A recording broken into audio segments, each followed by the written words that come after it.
Hi, my name is Michael Blum. I am the writer, producer, director of this web series, Abandoned. If you see some shaky video, some blurry video, or what have you, it's because I'm using my regular cell phone and cutting this in to this video. You may even see some cars go by, who knows. Well, anyhow, a lot of people might be asking, for the people that really love this web series, why has a new episode not gone up that quickly? Because in California, specifically Los Angeles, California, where I live, it has been raining like cats and dogs. Not just a little dribble, but the streets were flooding, the roads were flooding, the streams were overflowing, and it was like a week of rain, then maybe 1 or 2 days off, then a week of rain, then 1 or 2 days off, then a week of rain. I thought it was never gonna stop raining. But now the new episode is here, and I'm going to tell you what we're going to do. The abandoned Routh Juvenile fire camp is what's up next on this episode of Abandoned. Hi, I'm Debbie, your host. I'm at the abandoned Routh Juvenile fire camp located in Los Angeles, California, in Tujunga.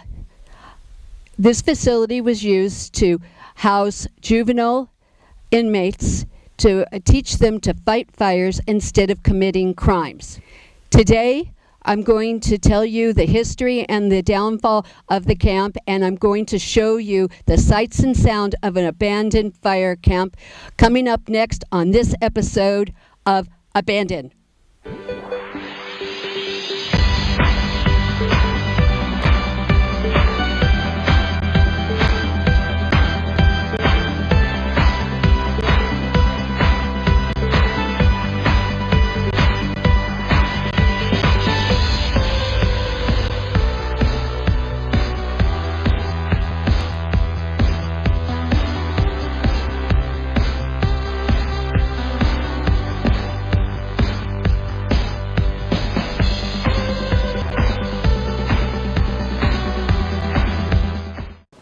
The camp was built in 1930s. Juveniles 12 to 18 were sent there in hopes to learn to be firefighters and would set them on a good path not to get in trouble with law anymore. The time went on, and by the 2000s, many Los Angeles gang members were housed here. Money started drying up with budget cuts. In 2008, with not much maintenance being done, the structures were found to be unsafe to keep open, and the camp was closed for good. Now the camp sits abandoned, rotting away, covered in graffiti. We're about to enter the abandoned Routh Juvenile Fire Camp. As you can see, the gates are open, but the barbed wire is still up. Let's go see what's up there. Okay, let's walk up to the camp and look at the buildings and see what we see. I've noticed that the buildings are very, very colorful. Some of the graffiti is very artsy. Let's see what you think. Okay, the first building we're going to go into is the building right behind me. That looks like it's the main building. Probably that's where they had the classes, and the administration building. We're going to be going up the stairs of the main building, and I'll see you at the top. Okay, we're at the top of the steps, about to go into the main building on the second floor. Why don't you follow me? Oh, there's a bunch of pamphlets here. Wow.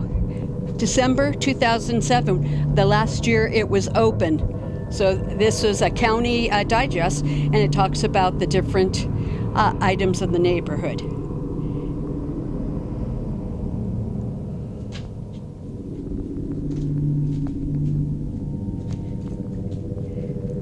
See, look, there's small, I don't know if they're offices or classrooms in here.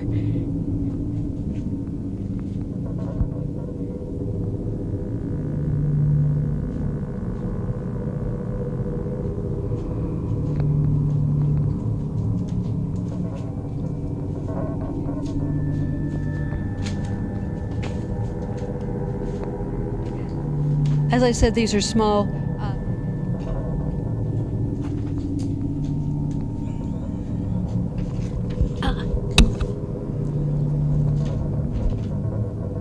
learning the honor code. Oh, so they even have tests for learning the honor code. There's papers all over the floor, and I have a feeling they have to do with different aspects of the camp. And for the honor code, what would it be like if everyone in the community lied about things? What would it be like to be in a community where everyone was thieves? So basically, it's teaching the criminals or the juveniles to be straight. All these papers seem to be involved with the camp, not anything new. They have, as I said, a test for, let's see what this is.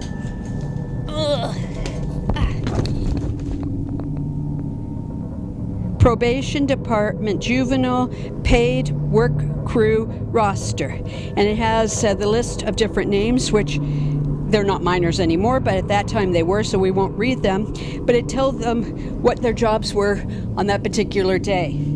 So all these papers, as you can see, have to do with the camp. We could probably spend hours going through these papers and learning more about the camp. Okay, we're heading into an area where there's really no windows, so it's very dark. And so cameraman, turn your light on. And here definitely was an office. You could see the desk. In fact, there's a couple desks in here and lights, so I don't think it was a classroom, but it definitely was an office. And because it's such a big desk, it might have been one of the administrators' office. In here you can see, because the windows are broken out, you can see some of the buildings across the way. One of them says nachos. Yeah, this one definitely is a classroom, because if you move over and look inside, you can see the chalkboard. Or is that just a painting? No, it's a chalkboard.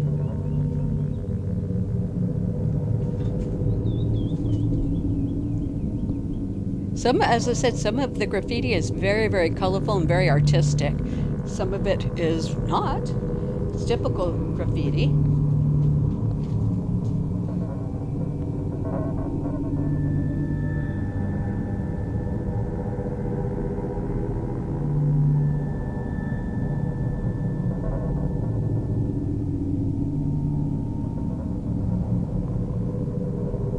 Many of the camp wards were more likely to succeed versus the juveniles who went to jail. Plus, the cost to house a juvenile at the fire camp was only $28,000 a year versus $38,100 a year at a juvenile prison. But due to cuts in budget and not maintaining the camp, eventually that led to the closure. In 2017, a fire broke out at Camp Lewis Routh, making it impossible to ever reopen. We're about to go look around a burnt-out building from a fire at the camp.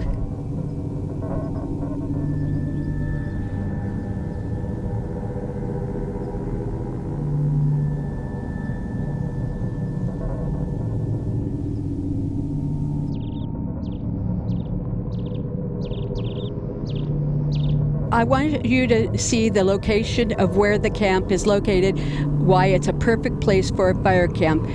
Behind me is a bunch of mountains and dry brush that probably were very easy, would go up in flames. I'd like the cameraman to pan and look at the entire area now. If you look, it's very beautiful, but as you can see, it's also very dry. So fire camp near the potential fire area is a good thing. We're near the end of the pathway, and there's a gate right behind me, so that's the end of the camp over here. Oh, wait a second. Over my right shoulder is a building. I'm going to have my cameraman go look to see if it's safe to go up there. Okay, let's go up there and explore it, see if it is truly a garage. Okay, we're inside the garage now, and it looks more intact than some of the other buildings. All the roof and all that is probably because of the material, but it definitely does look like it might have been a garage. Okay, there's a long row of buildings right behind me, and we're going to walk down and see what we have.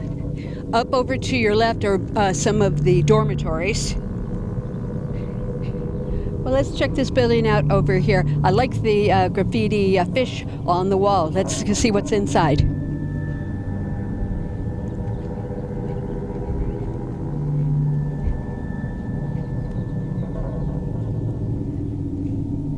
Really can't tell what this building was used for, but it's very small, so it definitely wasn't a dormitory. With those things, it might have been like a cook station or something.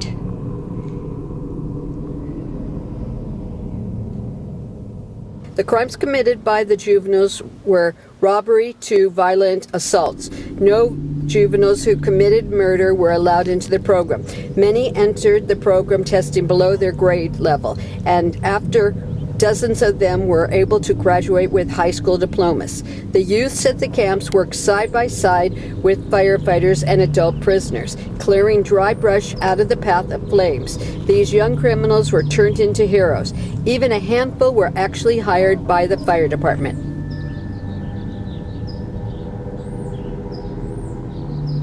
Camp Lewis Routh used strict discipline, intense education, and hard work to reform the juveniles. It showed them another side of life. Since the inmates were minors, they were not allowed to work more than 8 hours, but in emergencies they may be working up to 12 hours. It was very dangerous work.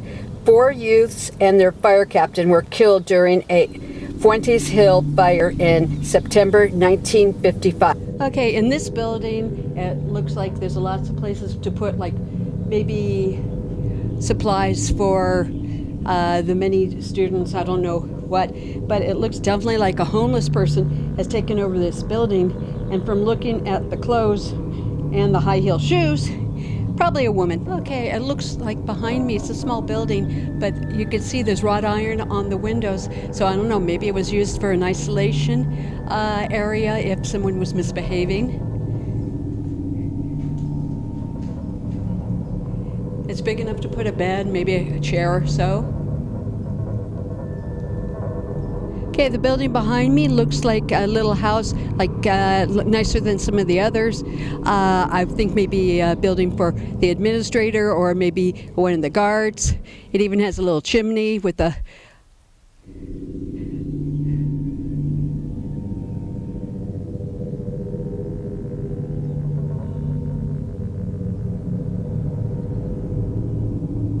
Okay, we're going to go into one of the dorms. From what I looked at before filming, it looks like a really large dorm. So why don't you follow me in?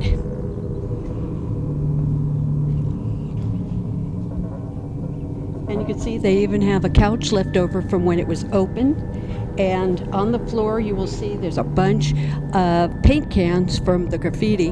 And since how extensive the graffiti is, it looks like they spent hours doing it. There's also, this building looks a little more intact. So I don't know if this is the living area or the sleep area.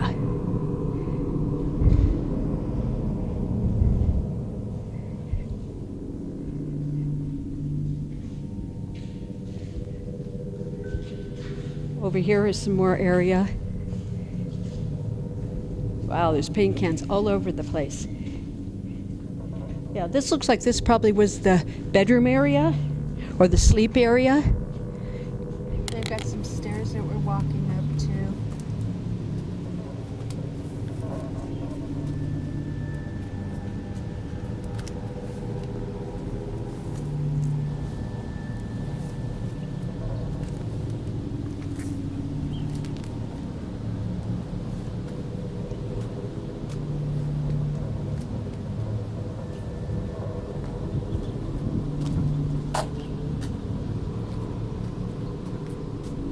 We're walking into a new building.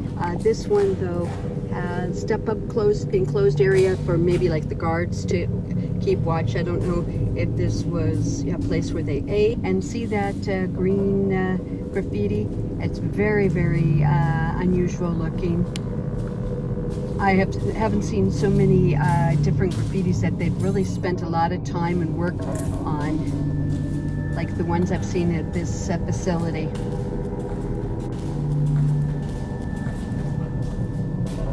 And I have seen, while we've been going through these buildings, some items that you could see that there has been some homeless people. After closing, the juvenile court judges were left with 3 sentencing options. First, group homes, which were overcrowded and didn't want violent youths.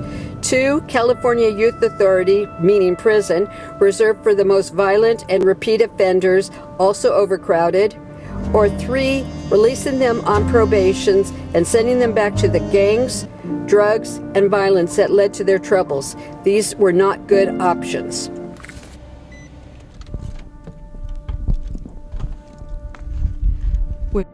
Leaving the camp right now, there appears to be no future for this camp. The facility is truly abandoned. My name is Debbie. Till next episode, thank you for watching Abandoned.